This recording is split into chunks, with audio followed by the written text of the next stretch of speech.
কুসুম আয়ুষের সম্পর্কে এবার ফাটল ধরালো স্যাম। হ্যাঁ বন্ধুরা, ভিডিওটা লাইক দিয়ে দেখতে থাকুন। যে মুহূর্তে কিনা এক পর্যায়ে আয়ুষ তৃষার কাছে ছুটে যায় এবং ভয়ে দেখিয়ে আয়ুষকে যখন কিনা এক পর্যায়ে তৃষাকে জাগানোর জন্য তৃষার সঙ্গে ভালো বিহেভ করতে এক পর্যায়ে স্যাম বাধ্য করে ফেলে, ঠিক সেই সুযোগটাকে কাজে লাগিয়ে স্যাম যখন বলতে থাকে যে এটাই মোক্ষম সুযোগ ওই কুসুম সরকারকে এখানে এনে ওকে দেখানো যে ওর বর ওর চোখকে ফাঁকি দিয়ে দিনের পর দিন রাতের পর রাত আমার বোনের সঙ্গে ফুর্তি করে বেড়াচ্ছে। এই সমস্ত কিছু দেখে নিশ্চয়ই কোনো বিবাহিত মেয়ে অন্তত মেনে নেবে না যে তার জীবনসঙ্গী তার বর অন্য কোনো মেয়ের সঙ্গে এরকম করে ঘনিষ্ঠ হচ্ছে। এবং এই সমস্ত কিছু যদি একবার কুসুমকে সাথে নাতে আমি দেখিয়ে ফেলাতে পারি তাহলেই একমাত্র আমার বোনের কাছে আমি চিরকালের জন্য আয়ুষকে নিয়ে আসতে পারবো। ঠিক সেই সময় কথা বলা মাত্র হঠাৎ করে মাঝরাতে যখন কিনা স্যাম কুসুমকে ফোন করে বসে এবং কুসুম যখন বলতে থাকে যে এটা আবার কার নাম্বার, ঠিক সেই সময় কুসুম ফোন ধরা মাত্রই যখন স্যাম বলতে থাকে যে চিনতে পেরেছেন আমাকে, সেই যে আপনার বাবার গায়ে হাত তুলতে গিয়েছিলাম, আপনি আমাকে ঠেকালেন, আপনি আমাকে চড় মারলেন,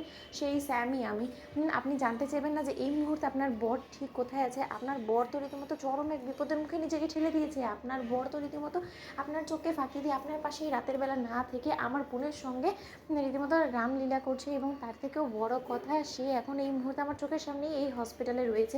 একবার এসে দেখে যান আমি যে সমস্ত কথাগুলো বলছি সেটা আদৌ সত্য কি নাকি যাচাই করে যান। ঠিক সেই সময় কথা বলা মাত্র এক পর্যায়ে কুসুম যখন বলতে থাকে যে আমার বরের উপরে আমার সম্পূর্ণ আস্থা আছে এবং বিশ্বাস আছে, আপনি যাই বলেন না কেন তাতে আমি বিশ্বাস করবো না। ঠিক সেই সময় এই কথা বলা মাত্র স্যাম বলতে থাকে যে সচকে এসে দেখে যান। ঠিক সেই সময় যখন কিনা কুসুম রাতের বেলা হসপিটালে চলে আসে এবং সেখানে বাইরে দাঁড়িয়ে যখন কিনা গ্লাসের মাধ্যমে কুসুম দেখতে পায় যে আয়ুষকে জ্ঞান ফেরা মাত্রই জড়িয়ে ধরে এক পর্যায়ে তৃষা যখন কিনা কাঁদছে এবং বলছে যে স্যামের ভয় দেখানোতে তুমি রীতিমতো আমার কাছে এসেছো, তাই না আয়ুষ? তুমি আমাকে বলো, তুমি আমাকে সত্যিই ভালোবাসো তো? তুমি যদি আমাকে সত্যিকারে ভালোবেসে থাকতে তাহলে তো আমি সুইসাইড অ্যাটেম্প্ট করার আগেই তুমি আমার কাছে ছুটে আসতে, আমার এক কথাতেই তুমি রাজি হয়ে যেতে, কিন্তু তুমি সেটা করোনি। ঠিক সেই সময় আয়ুষ যখন কিনা এক পর্যায়ে তৃষার সঙ্গে ঘনিষ্ঠ হতে থাকে এবং তৃষাকে সান্ত্বনা দিয়ে বলতে থাকে, তৃষার চোখের জল মুছে, যে তৃষা আমার না হয় আসতে একটু লেটই হয়েছে, কিন্তু তাই বলে তুমি এরকম করে কাঁদবে বলো তো? আমাকে তো বাকিটা বাড়িতে সমস্ত কিছু ম্যানেজ করে সমস্ত লোকেদের ঘুমানোর অপেক্ষা করতে, তার পরবর্তীতে আমাকে এখানে তোমার কাছে আসতে হয়, সেইটুকু সময় তো অন্তত তোমার আমাকে দেওয়ার প্রয়োজন ছিল, তাই না?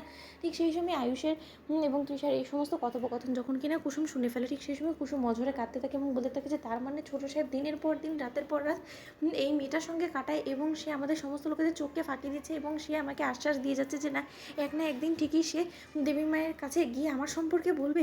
তার মানে কি ছোটো সাহেব দু নৌকায় পা দিয়ে চলার চেষ্টা করছে এবং আমি বোকার মতন তার পথ চেয়ে বসে আছি যে সে একদিন সম্পূর্ণরূপে আমার হবে এবং তাকে আমি স্বামী হিসেবে পাবো সম্পূর্ণ নিজের করে এবং তার সঙ্গে আমি চুটিয়ে গুছিয়ে ঘর সংসার করবো। সেটাও কি আদৌ স্বপ্নই ছিল আমার? তো বন্ধুরা লাইক শেয়ার করে সাবস্ক্রাইব করুন।